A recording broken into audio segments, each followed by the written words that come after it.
Sit at the table. Will you sit? See you. Walk up there. Chickens and everything.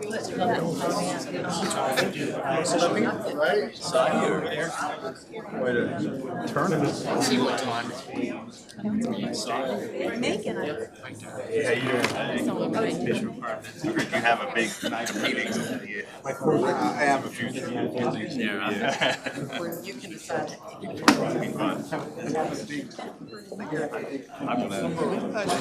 still 100% sure why I'm here. We missed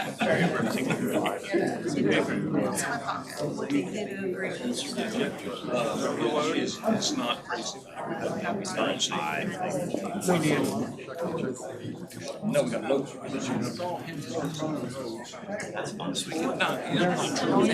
me started. Yeah, for real. Here's the way I'm looking at it. Just so I heard something. How we get along. What's the traffic?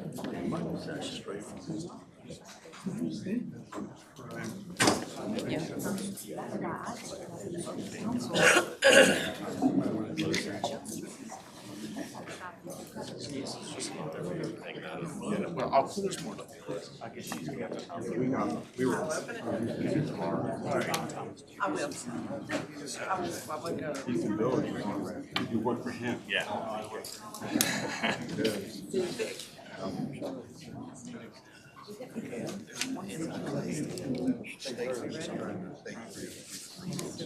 Short line railroads are all my only trouble. One area.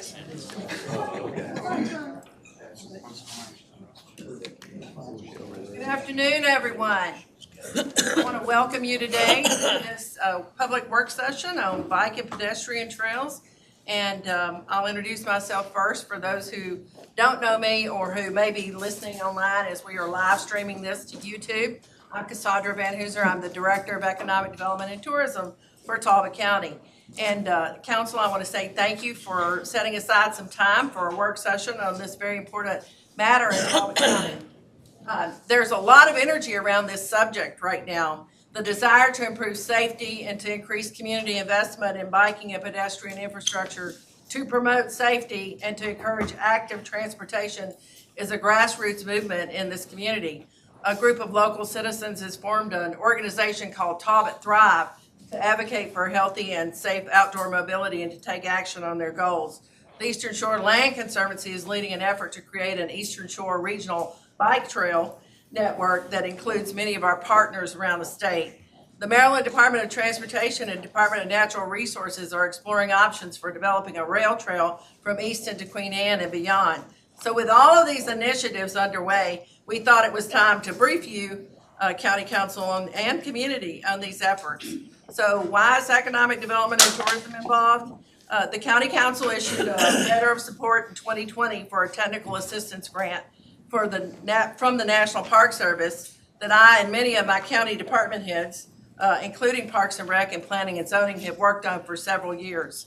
Also, bike and pedestrian trails and active transportation options are vitally important to economic development. They're community amenities and they're a physical embodiment of this elusive ideal we call quality of life. Study after study after study shows that the economic impact of investing in trails is huge. Businesses are launched, jobs are created, and the value of adjacent real estate actually increases. And as a journalist, I covered some of the country's most successful projects, from the Katy Trail in Missouri to the Silver Comet Trail in Georgia to the Virginia Creeper Trail in rural Southwest Virginia. So this transformation in rural communities is amazing, and I've witnessed it firsthand.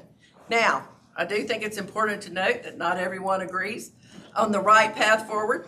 There are many different sides to this issue, and we want those different opinions to be part of the conversation. So I sincerely hope that this is just the first of many conversations that we will all have on this subject. So open and honest communication is the only way forward. So let's get started. I'll introduce our guest today.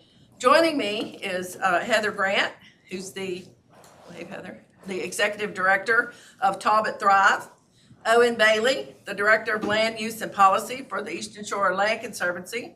John Thomas, Assistant Director of, this is a long title, Rail and Intermodal Freight Section of the Maryland Department of Transportation's Office of Planning and Capital Programming. And Thomas McKay, who is the Rail Program and Policy Manager. And Phil Starkey, who is the Mayor of the town of Queen Anne. So I'm going to go ahead and hand it over to Heather. We have exactly an hour, and we'll be as expeditious as possible in sharing the information we have. So Heather, take us away.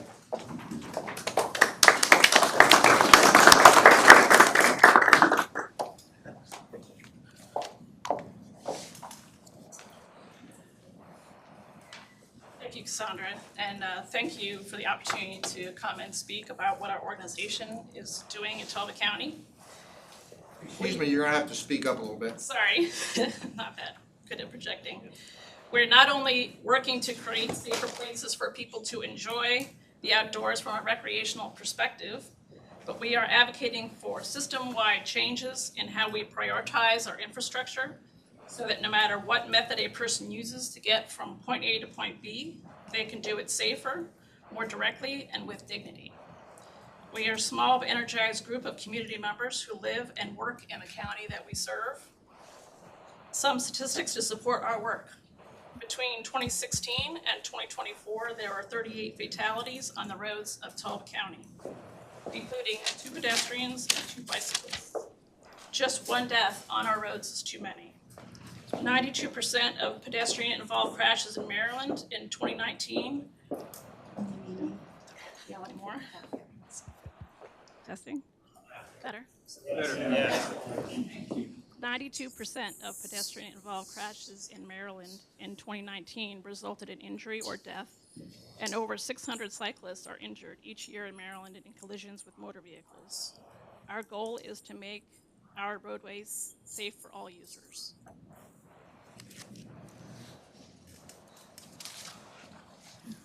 We can divide our work into one of 3 categories, but we also see overlap among many of these projects and efforts. We recently received a Maryland Highway Safety Office grant to kick off our bike rodeo program, which will help kids from all over the county learn to ride safely and use a helmet every time they ride a bike or scooter. Eventually, we hope to establish a bike to school pilot program in the county as well, but these series of events will be the first step. We are working to influence the redesign of roads, such as Route 328 in Easton. We are working with Bike Maryland on safety legislation at the state level, and we are working to promote the creation of trails in places such as Oxford, Queen Anne, and at the county level from Easton to Tuckahoe State Park with the Frederick Douglass Rail Trail.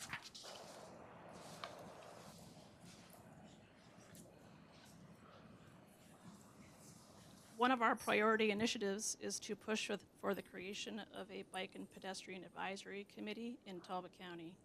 Queen Anne's County has had one since 2008, and they have it set up so that they have representation from the districts as well as representatives from Parks and Recreation, Planning and Zoning, and Public Works.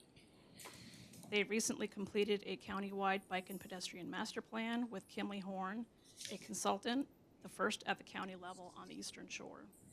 The committee would be appointed by the council and act as a liaison between the public and the county to advise and make recommendations to the county on bike and pedestrian access issues.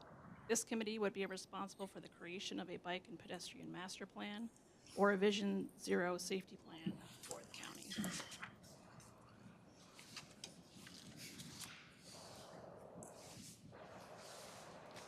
What is a bike and pedestrian master plan? Different from the comp plan chapter on transportation, a master plan helps the county achieve a more connected, accessible, and safe transportation network. I've also heard it described as a visionary document, which offers a strategic roadmap for the development of active transportation infrastructure to reflect the evolving needs of a community. Some of the recommendations that would come out of a plan would be suggestions for bike lanes, multi-use paths, shoulder improvements, new sidewalks, crosswalks, and pedestrian signals, traffic calming measures, and rural connectivity. It could provide a framework for promoting active transportation and push for zoning laws that encourage walkability and bikeability, such as mixed-use development. Once completed, it serves as a public policy document which provides guidelines for all transportation projects and prioritizes future plans for the county.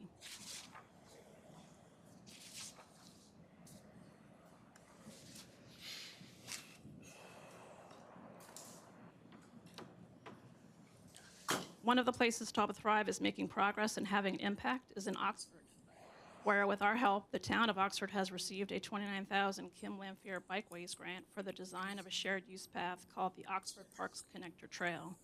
This path will connect the Causeway Park at the town's tennis courts to the county-owned Conservation Park, getting multimodal users off the busy Oxford Road. This project is in the design phase with Lane Engineering, and we will be next going to a public comment period. We've also helped the town apply for a Transportation Alternative Program grant for the construction of the first section of trail once the design is approved. We hope to hear back on that by the end of the summer. The project that we've coined, the Oyster Trail, would be a shared use path for walkers and slow bike riders from Oxford all the way to Easton. Since the rail line has not been rail banked, it will be a heavier lift to get easements from agreeable property owners along the way, but we are working on it. A feasibility study is needed, and we've been in touch with Senator Ben Cardin's office about his support for the project as his legacy. Senator Cardin was the primary sponsor of the TAP program, and we think this project would be a good fit for his legacy. And I'll now hand over the mic to Owen Bailey, who's going to talk about the Eastern Shore Regional Trail Steering Committee. Thank you.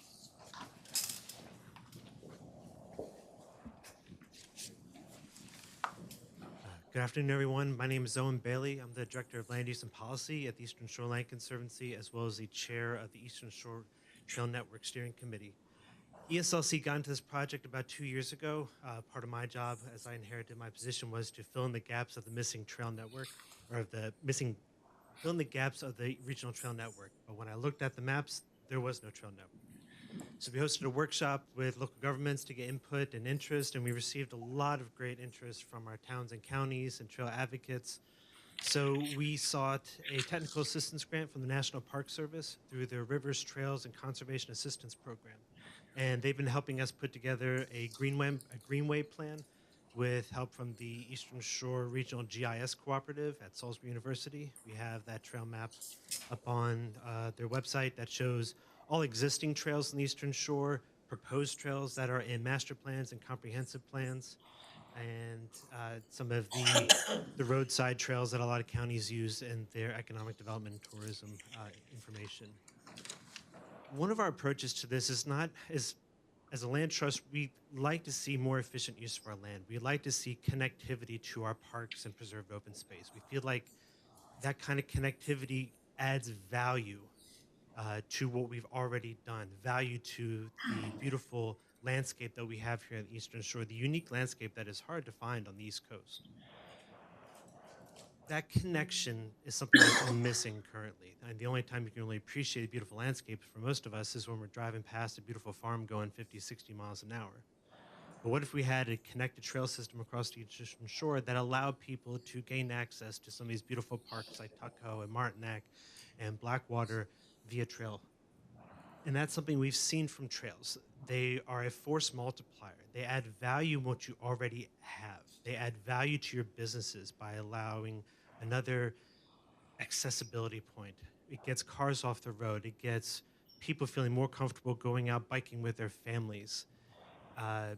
Women and children are a good indicator species of a strong and safe trail network, and that's something that we don't see on a lot of our roadside trails where people don't feel safe or confident enough to ride their bike there. So we've been advocates for the benefits of trails, whether it's public health, physical or mental health, whether it's economic development, whether it is helping our local environment by getting cars off the road. I know no one here likes sitting in traffic, but imagine if you can get almost half of those cars off the road, which studies have showed that a lot of people don't want to drive. And so for those of us who do like to drive, I think there's an incentive to get more cars off the road so people can bike and walk to the places they want to gain access to.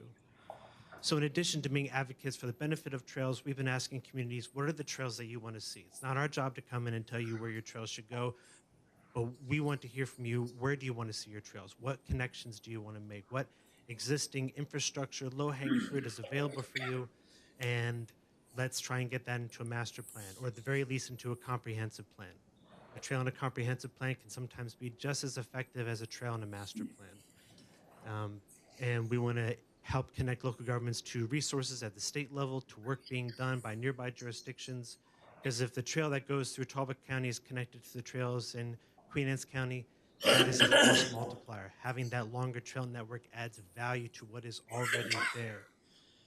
The Great Allegheny Passage sees an annual $121 million in economic development in that region, which turns into about $800,000 per mile in annual economic development activity. It's a huge return on investment for a very small bit of infrastructure. Right now, so you see the map here on the left-hand side. Again, that's up on the website.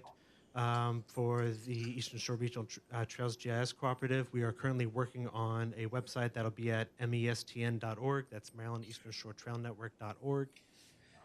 And we want to hear from you on what are the trails you want to see, what are some of the values and the benefits you see for trails in your communities, and let's follow groups like Heather Talbot Thrive for creating these local volunteer boards to help our local governments figure out where should trails go, what kind of trails should it be? Should it be paved? Should it be nature trail? Should it be something else? What kind of accessibility should it have?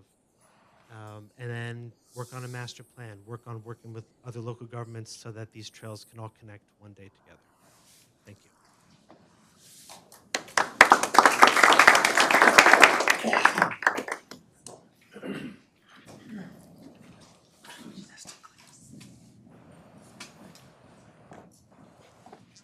Thanks, Owen. So I'm going to talk real quick and then pass it off to Tom over here. So I'm John Thomas. I go by JT. I work for Maryland Department of Transportation, Secretary's Office. And MDOT has lots of folks in the department that work with counties and towns and neighbors on bicycling and walking. You don't have those folks today. You actually have the railroad folks. So we're going to talk to you a lot about existing conditions about the old railroad lines.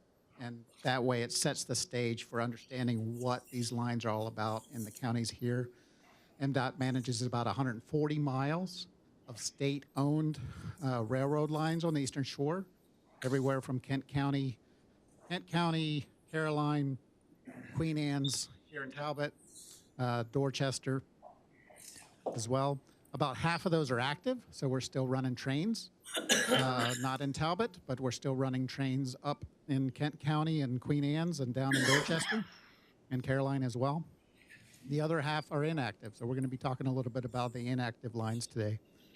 So our goal as the railroad team at MDOT is to preserve those for long-term preservation of the state-owned properties as rail lines. That's our primary goal, but also allowing for interim use. So we just wanted to talk a little bit about that, and then we'll go from there.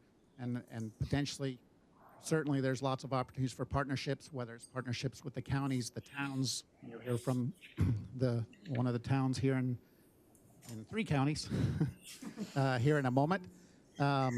And then we'll go from there on partnerships. So with that, let me pass things off to Tom with respect to an overview of what these railroad state-owned properties are all about.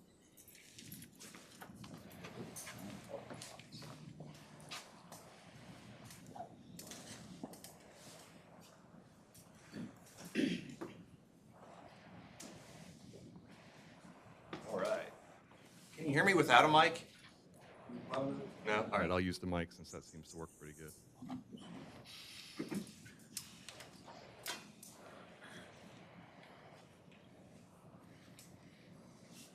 All right, good afternoon, everyone. My name is Tom McKay. I'm the Rail Program and Policy Manager, as JT mentioned. In MDOT, our office is in the Office of Planning and Capital Programming, but our office is 100% focused on rail activities, rail infrastructure. I have 10 years of experience in the rail industry. The last 5 years I've spent at MDOT in one way or another. 3 years with the Maryland Transit Administration in the MARC service over in Baltimore and Washington, and then the last 2 years I've spent working on short line freight policy and development over here, both on the Eastern Shore and also out west in Western Maryland. As JT mentioned earlier, the state of Maryland owns a number of freight railroad lines. We bought these lines a number of years ago, about 30 years ago now, actually almost 40 years ago, to preserve and continue the rail service that was operating on those lines. In the United States, freight rail operations must be authorized by the Surface Transportation Board. It's a federally regulated activity. It's not really regulated as much by the state or at the state level. What happens to a rail service? It's considered common carrier, so a freight rail operator cannot turn away any sort of traffic. It has to take any approved traffic. So that's why it's regulated through the Surface Transportation Board. When a railroad is no longer active, the property can become abandoned, or the railroad may file with the Surface Transportation Board to discontinue the service on that property or on that railroad line. That must be approved by the Surface Transportation Board. So one of the things I want to talk about today is the difference between an abandoned line, an active line, and an inactive line, because the term abandoned is one thing, is a very specific purpose, a very specific definition of that term. And so it's used quite often to describe a line that's not active or maybe has trees growing out of it or whatnot. It doesn't look active, or I've never seen a train on it maybe. But it's a little bit more nuanced than that. The important part for now is that the Surface Transportation Board must agree or declare that that line is abandoned. When the STB authorizes abandonment, or in this case, interim trail use, that abandonment process is paused. It never is followed through with all the way. And we're going to talk in a later slide about interim trail use and what that means. That basically, you can think about it as some railroad lines have trains running up and down. A rail-banked railroad line no longer has the trains, but instead has that trail, and that passes for railroad activity. So a little bit more about rail banking.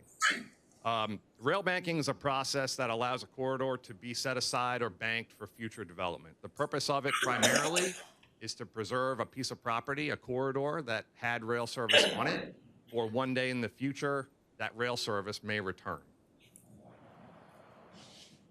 Rail banking allows for the removal of the infrastructure itself, the tracks, the ties, the grade crossings, the stations. None of that has to stay necessarily.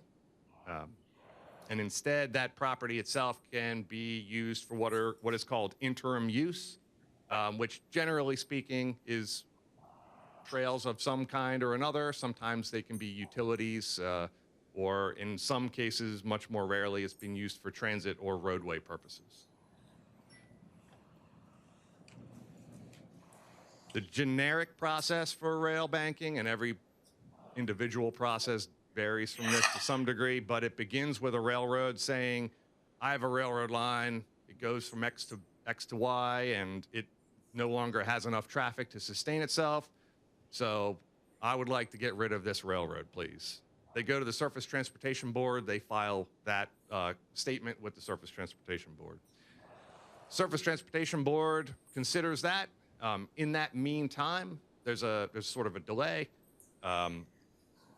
During that time, a trail sponsor, a county, a town, a state, a local interest group, any of the above, can also file with the Surface Transportation Board declaring that they are interested in becoming the trail sponsor and, generally speaking, take the place of the railroad operation itself.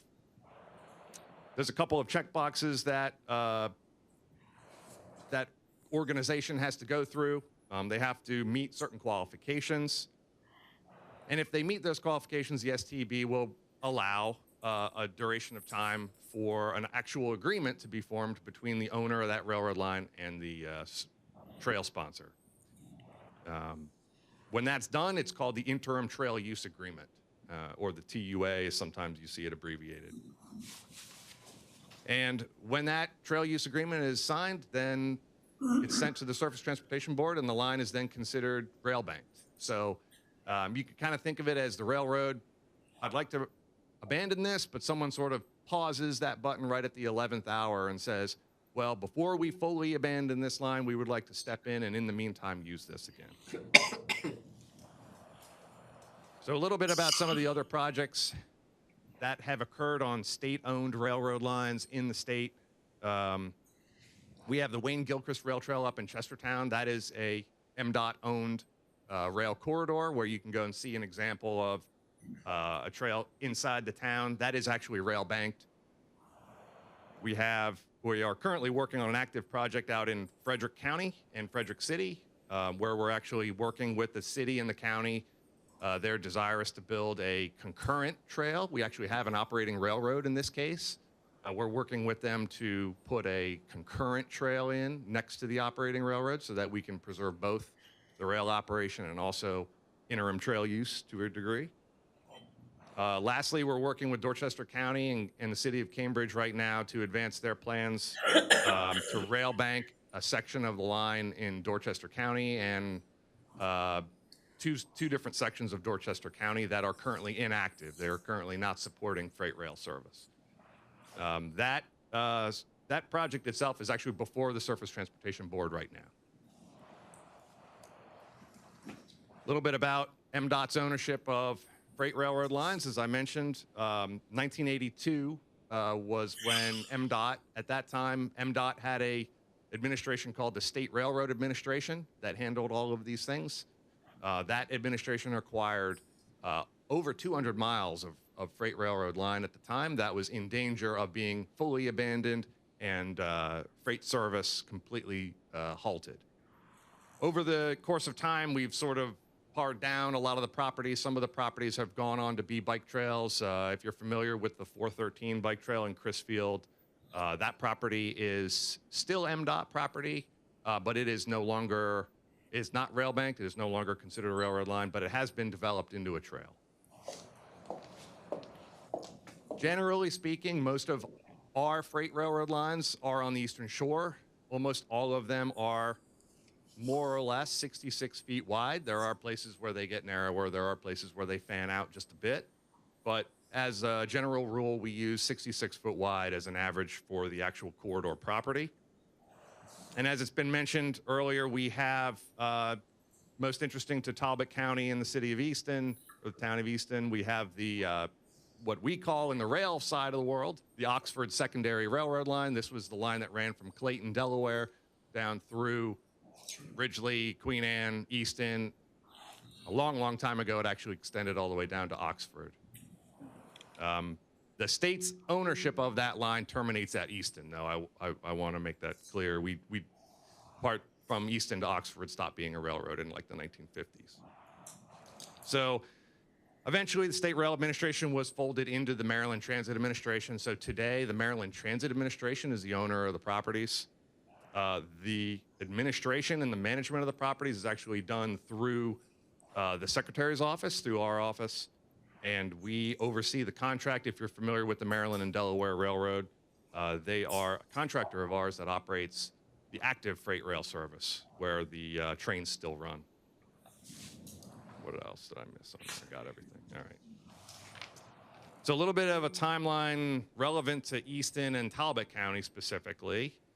Going in the Wayback Machine to 1993, Easton expressed its interest to DNR at first, and then later to MDOT to explain that they would like to have a trail through the middle of town, if you're familiar with the trail that runs up and down right through Easton here. In 1993 was the first agreement between MDOT, DNR, and Easton, providing for the construction of that trail within the town itself. Easton followed through on that, built the trail. It took a couple of years, and that's the beginning of the trail within the town limit. A couple years go by, 1998, the final operation on this Oxford line was on October 29th. There was limited freight service down through Ridgely, Queen Anne, and almost to Cordova, not quite to Cordova. That rail service would be terminated at that time. The railroad sat idle for about 10 years. In 2007, the MTA signed a lease with the Maryland Department of Natural Resources in the Maryland section only, with the intention of ultimately converting the property itself to a rail trail. As JT mentioned, we have active railroad lines, we have inactive railroad lines, but we only have one budget. So what we have to do is spread that money between active and inactive rail corridors. We prefer to spend as much of our budget as we can where we have the trains still operating. One strategy we use to try to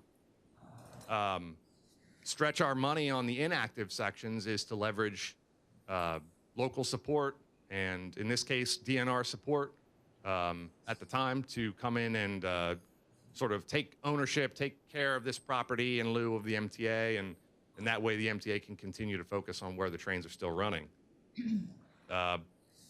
So 2007, that was the intent. In 2013, it was found, unfortunately, that in the state of Maryland, DNR could not be a trail sponsor. If you want to know more about that, we can go into that on a sidebar, but at the end of the day, the Maryland Department of Transportation itself, the Secretary's office, we stepped in to become the trail sponsor for this property with MTA being the owner. So it's a little bit convoluted. MTA owns the property, but MDOT is the actual trail sponsor of it. Here's a map. Shows the Maryland section and the section in Delaware. This just died on me. That's okay. As you may be aware, we have towns of Ridgely, towns of Easton. They have sub-agreements in underneath the existing DNR agreement, which have provided for the rail trails within those towns. That's how this has been set up until now. Here's another slide on Easton. So current progress that's been made on this rail corridor has been Easton's clearly finished or pretty close to finish the property inside the town limit itself. Is this one working? Oh, thank you. DNR has begun work a number of years ago on designing some key structures and bridges between here and Queen Anne. If you're familiar with the steel bridge over 404A in Queen Anne, DNR is working on trying to understand what it would take to convert that over to a trail. MTA continues to manage the corridor through our freight rail program, and we actually continue to maintain the corridor itself. We cut grass, we address nuisance areas, all of these things. If it were, converted to something that were, productive and rather just an overgrown railroad line, we could better spend that amount of resources on places where the trains are still running. Because it's MTA property, state property, all crossing requests, I just want to put this plug in here for our resources team here at real estate team at MTA. All crossing requests, occupancies or entry requests must be granted by the MTA. And that's their website there in case anybody needs to contact them. So all told, better utilization of the property means we can better deploy our resources to other places. Next steps and opportunities. So we kind of want to take an everything on the table approach at the moment. We are still working with DNR to understand what they have in the works. We work directly with towns. We've reached out to other counties. We apologize. This is probably the first time we've come out and talked to Talbot County, but no time like the present. We're looking for more local partnership to help us understand the local interests and the local perspectives on the planning, prioritize segments, funding, designing, construction, operations and maintenance after construction's over, and any administrative and agreement changes that might be necessary to support all of the above.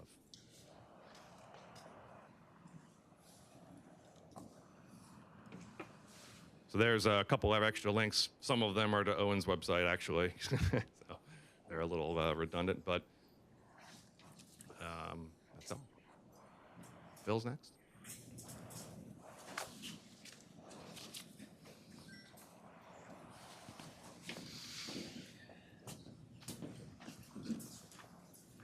Hello, my name's Phil Starkey. I'm the mayor of the town of Queen Anne. I've been mayor about 5 years now. Brief history on background. I'm retired park superintendent from Queen Anne's County. Was there 34 years. So I know a little bit about building trails and stuff. Well, I was involved in both the trail constructions in Queen Anne's County. The town of Queen Anne, probably about 6 years ago, we started looking into the section of trails or the section of tracks that were in the town, mainly because people bike and walk up and down 309, and I knew the rail line was there and it was abandoned. We tried to pursue looking into Cordova to Queen Anne. I thought that was a big ask, so we geared back to just the town limit. Since then, we've met with Tom. We've met with DNR. We're trying to get an MOU with them, same as Ridgely and Greensboro, and I guess the town of Easton has one. So we can develop the area that's right down Railroad Avenue. Queen Anne at one time was probably maybe one of the largest hubs, because you could go north, south, east, and west from the town of Queen Anne. So there's a large parcel of ground right there by the John Deere place. So we want to do something with it, make it a park type setting along with the trail. We had a meeting with Tom and DNR.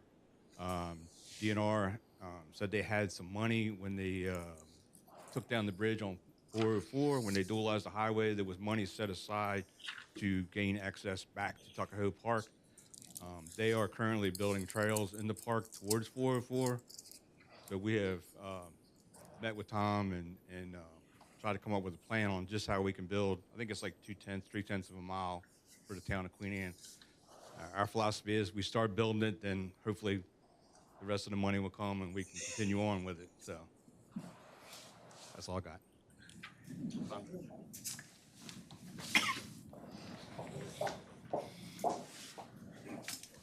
So, Mr. President, I guess at this time, I'll turn to you. Do you want to open it up for public comment, or do you want to ask some questions at this time?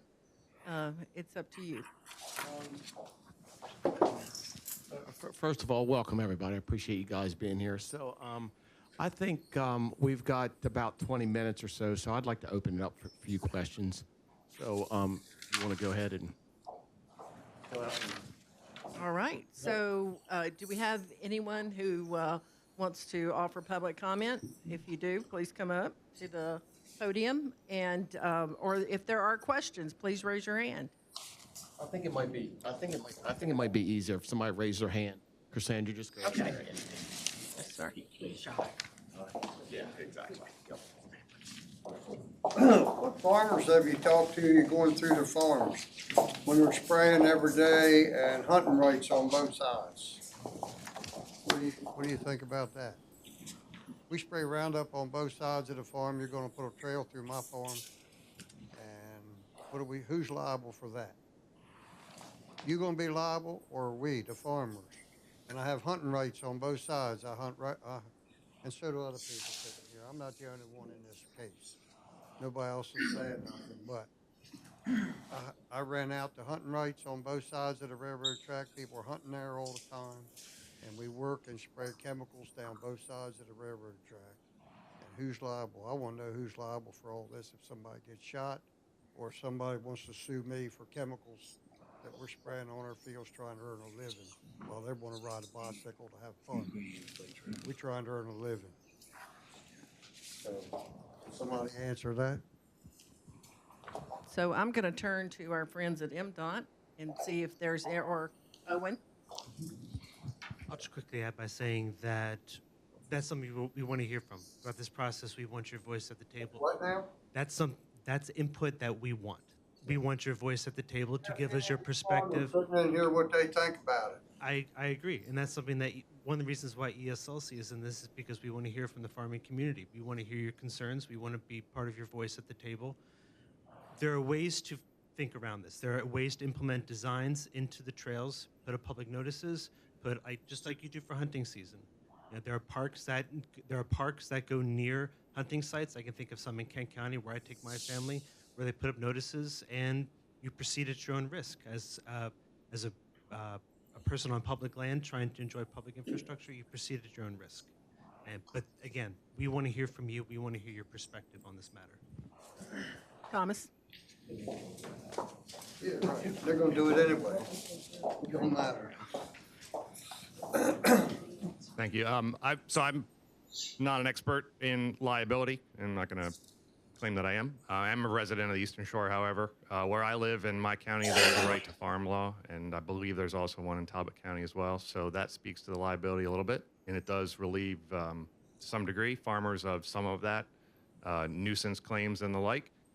So that may be relevant to some of that conversation. In addition, I think the reality is that the roadways, the public roadways, also adjoin probably parcels that have hunting rights and whatnot on them. Our public roadways are used by pedestrians and cyclists currently as well. So if there's a risk, if there's a potential risk of a hunting incident on a rail trail, that risk probably also exists now with our public roadways. So I would say, however, we're mitigating for that now will probably be an adequate response for a bike trail as well.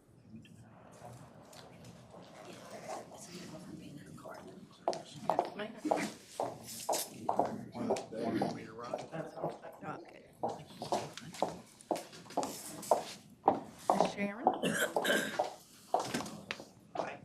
Welcome, everybody, to this meeting. I'm glad we have an opportunity to at least speak. Sharon Pullman. My house is a farm home built in the 1940s. It presently sits about 65, 70 feet from the railroad track. I'm single. I'm concerned about personal safety. I'm also a farm owner, farm family here. My family sits with me today. We are greatly concerned. Concerned, as it was already said, about access to our farm. Our farm is divided by the railroad track. Our farm became a century farm in, it's over 100 years. Family came here in 1908 from Pennsylvania. Proud to be here in Talbot County and happy for the opportunities we have. We have a wonderful rural area, but safety is a major concern. Fires. Look what's going on in our community right now. We're in extreme drought. If a match goes out or anything, we can have a fire and it can quickly spread. There's just so many factors here that need to be thought about.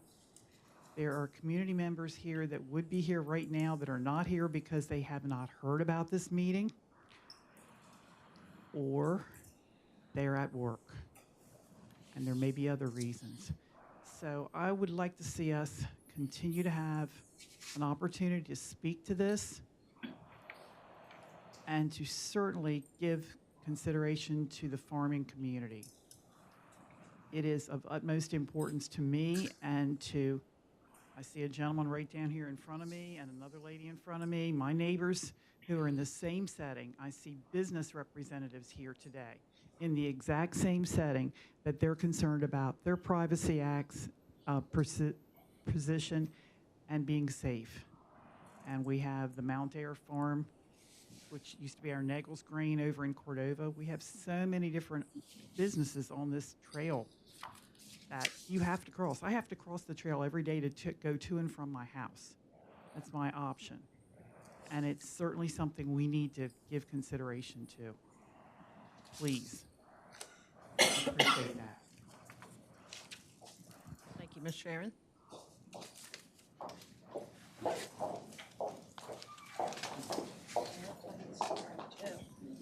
Good afternoon. My name is Kathy Weems, and I am representing a business on the Rails and Trails.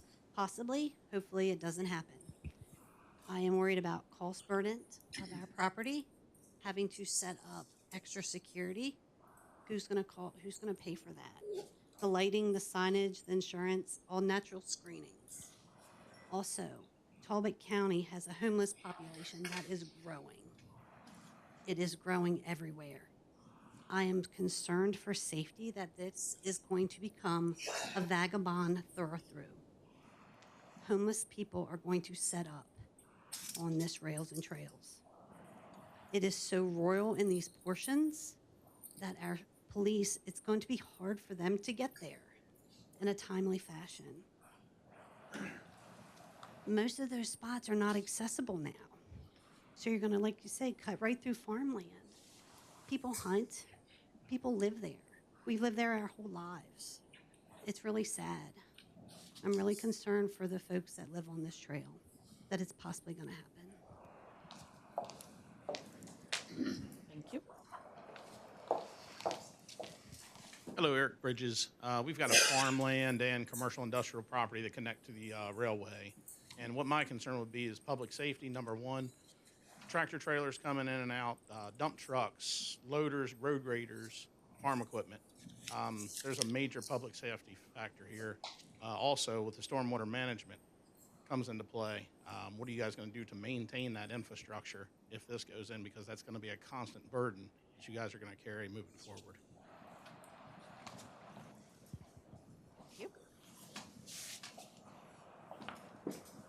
Hi, Chip Nagel representing Mount Air Farms. Two of the grain facilities happen to be on this trail, one in Cordova, one in Queen Anne. Safety's been brought up by everyone here, even Heather started the conversation with that. And that's Mount Air's position as well. While they're not opposed to the idea of a trail going through their property, just will not work. One of the unique things about that facility is it's seasonal in nature. And one of the concerns is it goes from a sleepy Sunday or a Tuesday after a rain to 150 trucks going in and out of the facility. Not only trucks, but farm implements. And some of these things have reduced visibility. And while there's plenty of talent that operate these vehicles, it's seasonal talent as well that, let's say, they're not always professionals. So there's a big concern when the traffic gets congested. People are coming and not expecting to see traffic. We get complacent, and then all of a sudden it's a different situation. I just do not see, having been in this business all my adult life, how a trail will work safely through that. And there's just no way a trail can continue without our involvement to mitigate the safety factors. Thank you.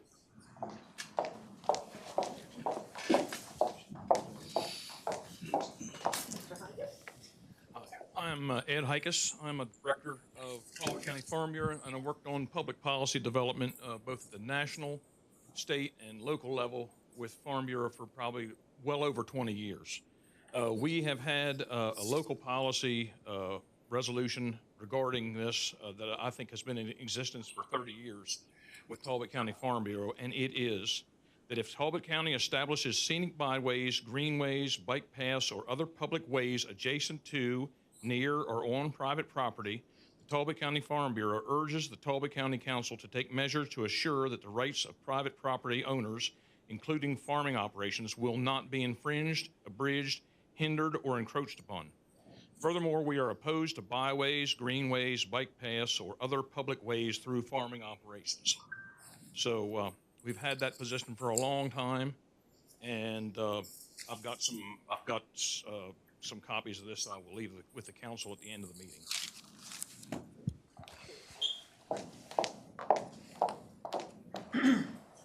Thank you. Anyone else?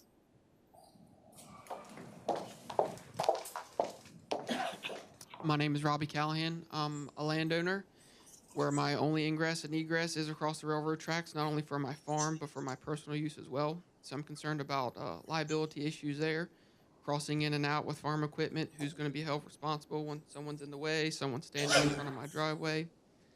Also, I would like to know what are the bike traffic counts along Route 309 that we are supposedly supporting this for, and also the pedestrian counts at Frederick Douglass Park. How many people are actually going to that park by car currently that you are expecting to go there by bike, and how many bikes are currently using Route 309 that are in an unsafe manner? Thank you. Anyone else? What's the time frame for this all starting and getting going? And we just heard about this from 2 weeks ago from my neighbor. What is like the process? Is this like already started or just in the works, or Talk to me like a kindergartner for a minute. That's what I do at home. Okay. Well, right now, it's just a concept. So this is like I said, the first step of many in this process. And I think it's very, very important that you all are able to express your opinions, and this won't be the first opportunity for that to happen. So you're welcome here, and your opinions and your thoughts are welcome here. Again, it's not a done deal. So we have some things that we're asking council for today. One of them is to establish a bike and pedestrian advisory committee. And that is to oversee the things that are happening in the county. There are some pain points on Route 33. I know Heather referred to those, that we've been trying to work with state highways to get those fixed. We have people on that road all the time. You know, I live in fear that I'll run over one of them because I live over Route 33. You know, so, you know, we want it, what we currently have, to be as safe as possible.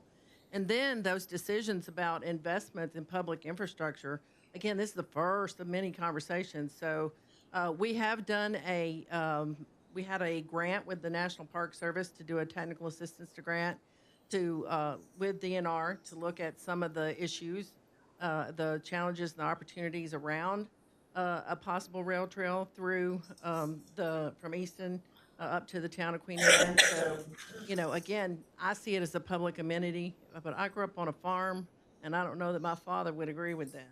So, again, all ideas and thoughts are welcome at this point, and that's what this meeting is for, and that's what other meetings will be for. So, one of the other things is we would like to work on a master plan for the entire county, and that is something that Talbot Thrive has as one of their goals. And so when you look at your agenda today, that's one of the things, you know, they will probably not be, well, Mr. President, you can decide, but, you know, these are just presenting those as ideas and action items for the council to consider.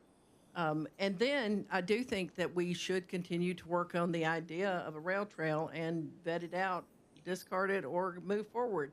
And again, that's, you know, the first amendment. I mean, if I'd live to see it, I'll be happy. You know what I'm saying? We have one more. We're gonna have to get ready to go. Senator Okay. Mounts. Yep. Thank you, Cassandra. It's good to see everybody. Johnny Mount, State Senator. I apologize for being dressed. I have some good news. Talbot County girls 14 and under softball are in the state championship this afternoon, which is one of the I wasn't going to speak, but since we're drawing out issues and things to consider, you know, we spent a lot of time with State Highway 309 has got some major issues. There are a couple spots there where there's just a cone on the side of the road, and if your wheel is outside the white, you're going down in a ditch about 5 feet. So as you're thinking about this, I think you also need to maybe have the council should talk to Ken Fender and State Highway and get a good assessment of what needs to be done there with some of the priorities. They're telling me they're short of money. They haven't done it.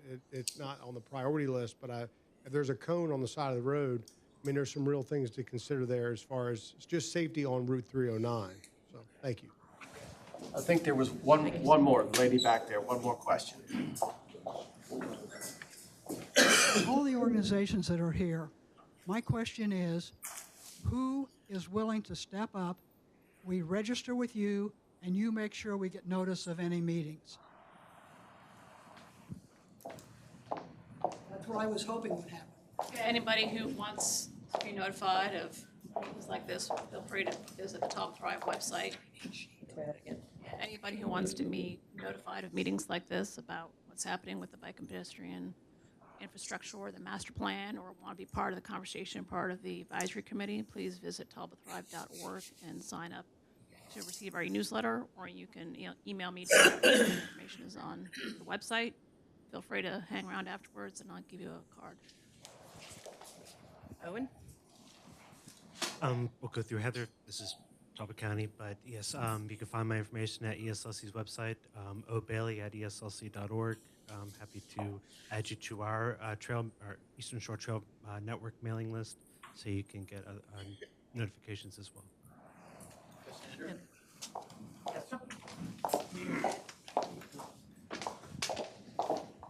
Thank you, Cassandra. If I may, I'm Cameron McTavish.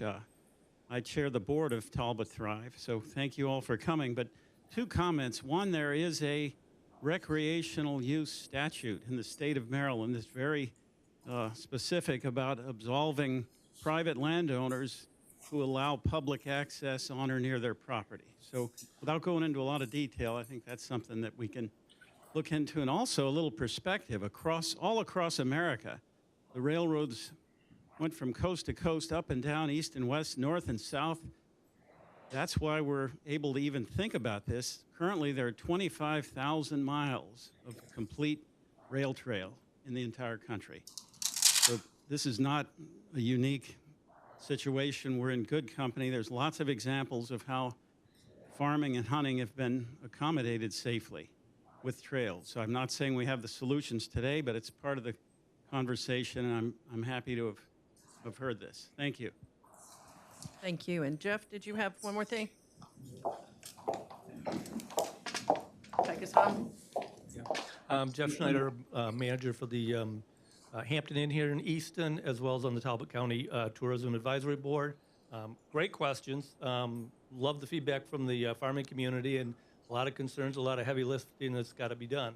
I will say that biking continues to grow in Talbot County and on the Eastern Shore.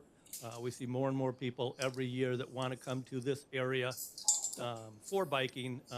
Folks and organizations have been coming for as long as 20 years to new ones every single day that hear about it and want to come to our area. They stay in our hotels, they eat in our restaurants, they shop in our shops. So it's a big economic driver for the area as well.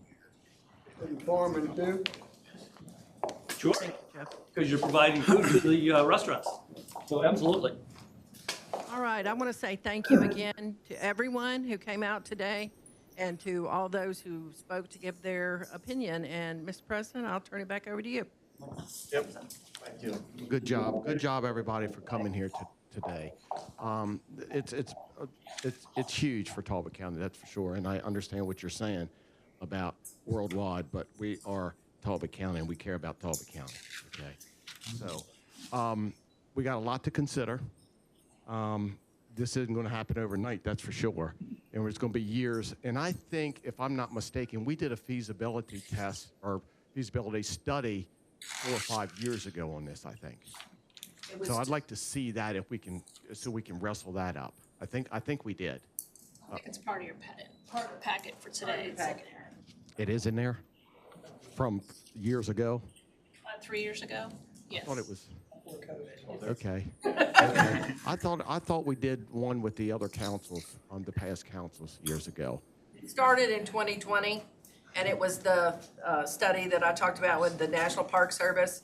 It's not a complete feasibility study, but it's an assessment. And here's the assessment. You have access to this. Okay.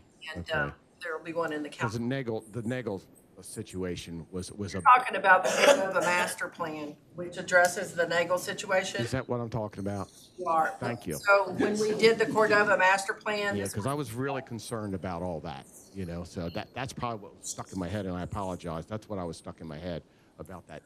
we'll make sure you get access to that and highlight that part. Now, Because was I right? That happened. all right, Thank you. Thank you. all right. Okay. But all kidding aside, I really appreciate you guys and the farmers showing up and everything. And this isn't going to happen without a lot of consideration. So don't think that we're going to, all of a sudden it's not in your hands or, it's going to be done, because that's not going to happen. It's going to have to go through this council in years to come for this thing to pass. So, and as of everybody knows, this is state land. So it's not county land. So I just want everybody to understand that. So we'll try to do the best we can to make sure that nothing happens here in Talbot County. That's for sure. Thank you. Okay. Appreciate you coming.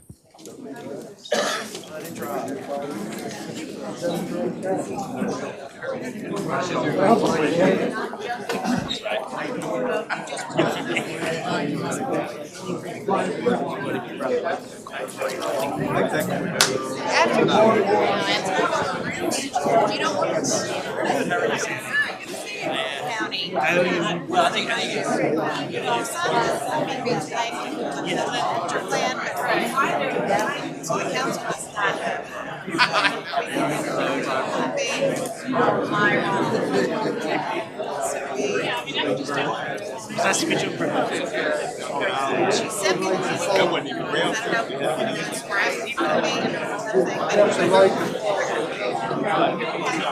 no right to farm in Kemper. People walk in on property, I get sprayed with chemicals. Who the hell's going to get sprayed? Dry Saturday around what example? You don't have an answer. So my wife and I assume they probably closed. They realized our partners as a partner. We took our dog. Sprayed the track around their field. But there's ways still we can stop an island. I mean, I drive down that to go home. I keep thinking about it. I keep thinking about the bridge.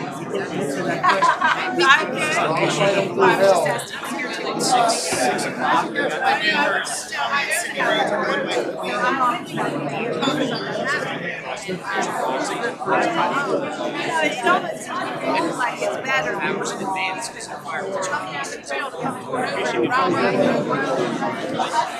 in a way for everybody to see it. And you know, Johnny, he should have brought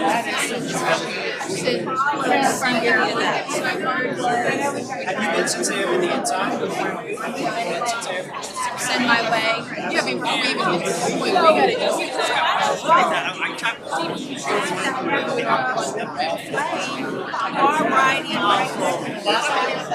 We get a lot of people.